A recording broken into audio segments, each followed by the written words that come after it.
got type 1 diabetes when I was 27, and I've had it for 27 years. Okay, I'll save you the strain. If you're doing the math, I'm 54. But wait a minute. This is the beginning of the group participation. You're supposed to say, no way. So I think we should try this again. I'm 54. No way. Wait, this is a big room. I'm 54. No way. Oh, I love you. Hi, I thought the presentation by Maggie was absolutely outstanding and very inspiring.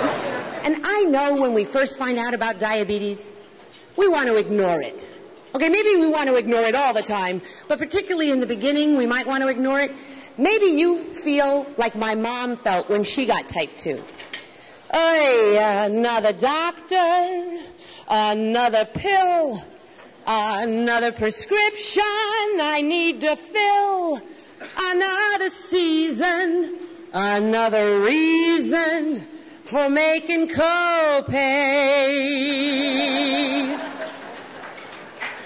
You know you're getting older when you go from singing Making Whoopee to making co-pays.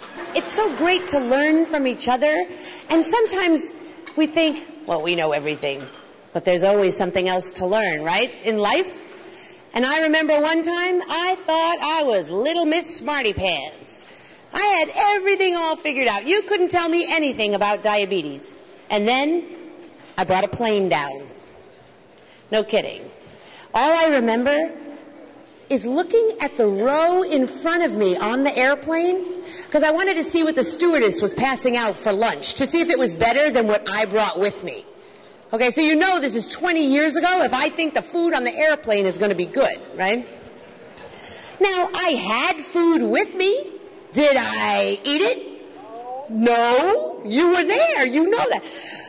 Was it time to eat? Oh, way past time to eat. Had I tested my blood sugar? Yes, and I did. That's what's even more pathetic. I tested it, and then I ignored it and didn't do anything about it.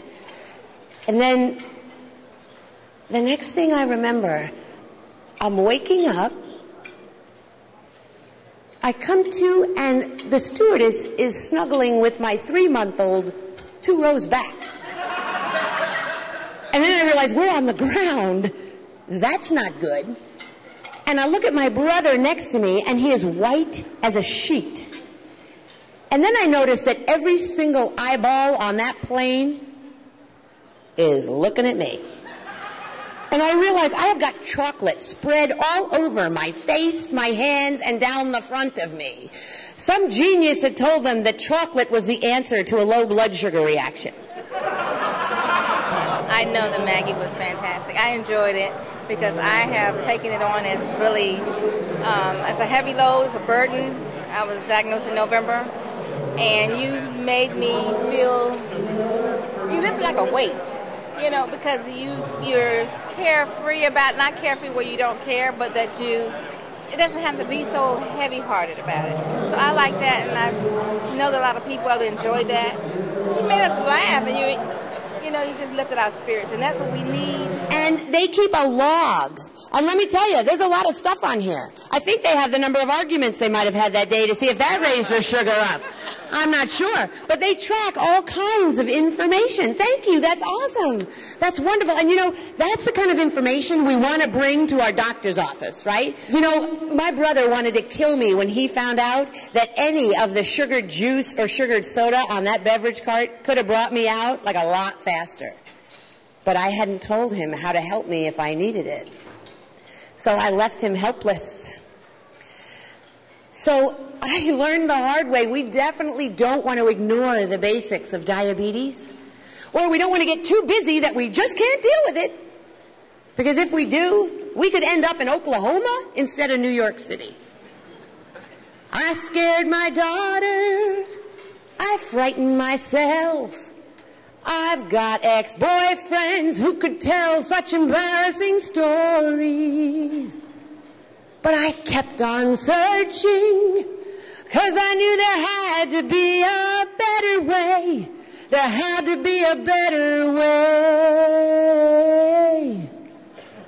And I know for me, that better way is an insulin pump. Maggie was great. It was inspirational, and I appreciate it because anything we can do to motivate people is great. Maggie is a hard act to follow. I'm going to run around the room and bring the mic to you. If you'd like to share some clever solution that you found in living with diabetes, okay, so that we have our beautiful dialogue back and forth.